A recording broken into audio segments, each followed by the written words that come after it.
Kick off our conversation tonight, though, with Colleen Graffy, who's a former United States Deputy Assistant Secretary for Europe and Eurasia under President George W. Bush and a law professor at the Pepperdine Caruso Law School. Colleen, great to have you with us tonight. Thanks very much for coming on, joining us on LBC. Has there been anything in the first 4 weeks of Trump's second term that has surprised you? Or is it very much as expected, do you think? Hi. Hello. Just about everything has surprised me. And most of all, I'm concerned about what's happening with Ukraine. So we can begin with those that he is bringing into the cabinet. I expected that he would bring those that were loyal, but I thought that he would bring those that were loyal and qualified. And yet many of his picks have no management experience. Pete Hegseth for Secretary of Defense. This is a huge management challenge, and someone who is a host on Fox and Friends, even though he served in the military honorably, it's just not enough. Tulsi Gabbard, who great concerns about whether she has the right level of confidence of the international intelligence community around the world. So that's of a concern. And then Elon Musk, unelected, rampaging through the government, closing down USAID, our soft power, which is what I did at the State Department working on public diplomacy. We know that saves bullets by reaching out and making friends and helping those around the world. So closing down USAID is not good. And also, it's not saving money.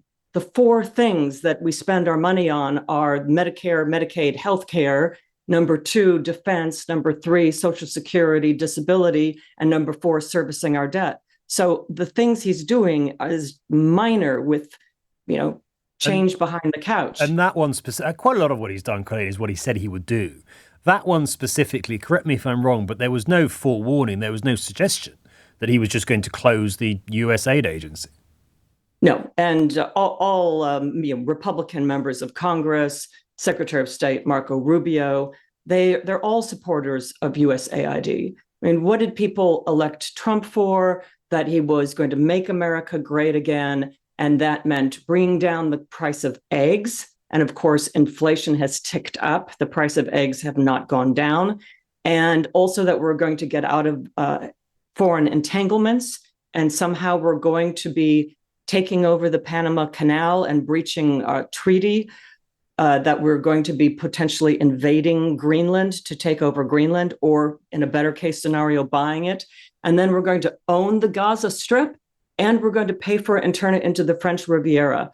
So how any of this gets us out of foreign entanglements is it's eye-opening. And in addition, what America stands for is the rule of law and human rights. And when he says these things, he's talking about using force, which is contrary to the United Nations Charter. We don't use force or threat of force.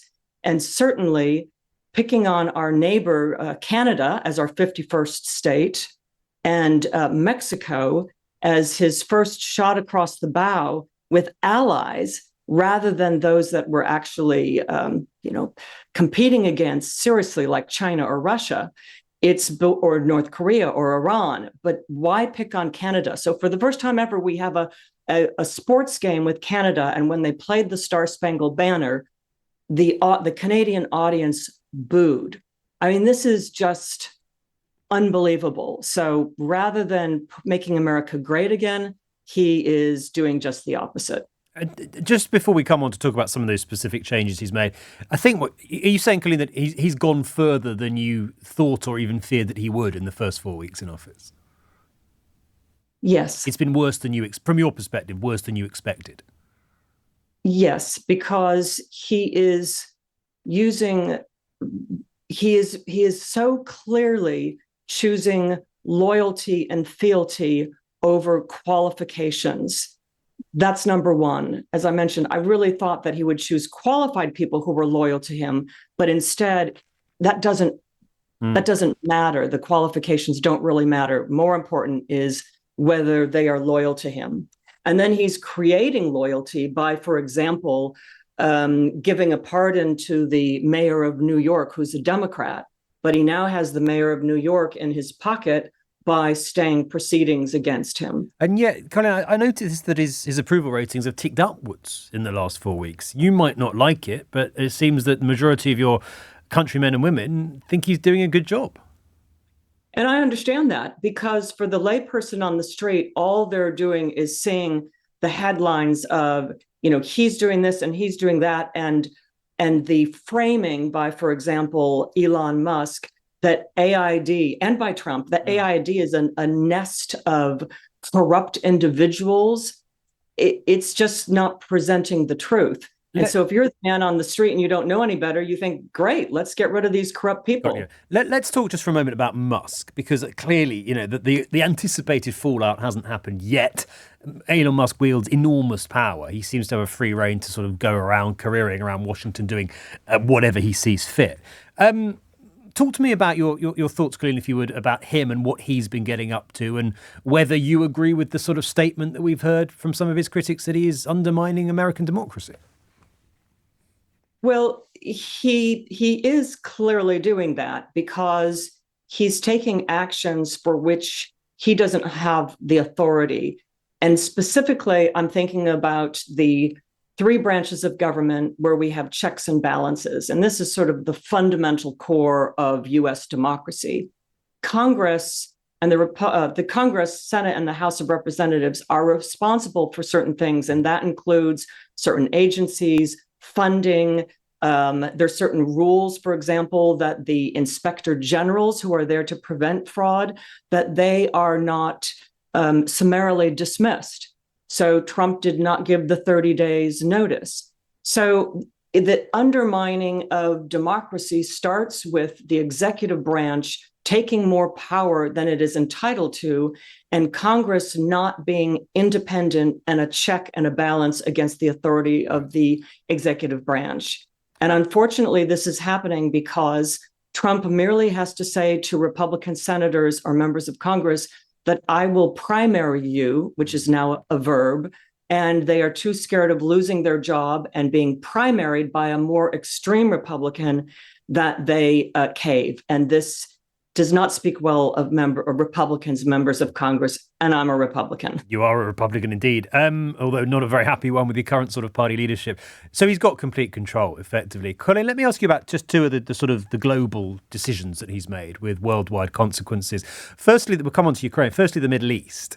This proposal, this plan, if we can call it that, to take control of the Gaza Strip, forcibly remove the Palestinian people, and as you say, turn it into a sort of Riviera. What do you make of that? Well, it is undermining the hostage release. It's tenuous now what's going to happen in the next phase. It's playing into the right wing of the Israeli party that is seeking to have these occupation, these illegal settlements continue and to not being challenged.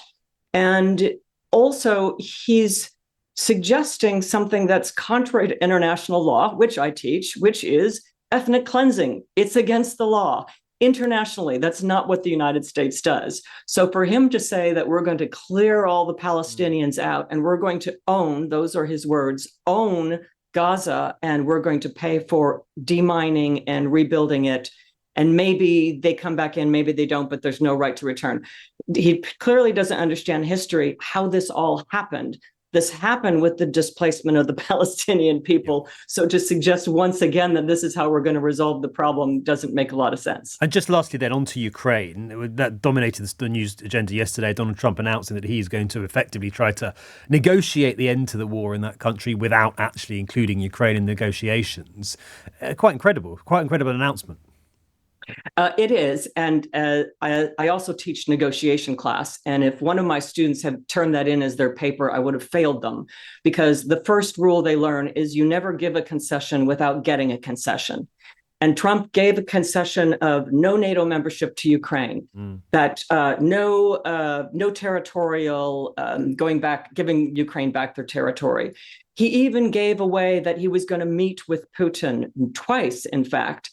And he gave away the idea that the United States was not going to be supplying more weapons. So Putin was able to outmaneuver Trump by getting these concessions before they even meet.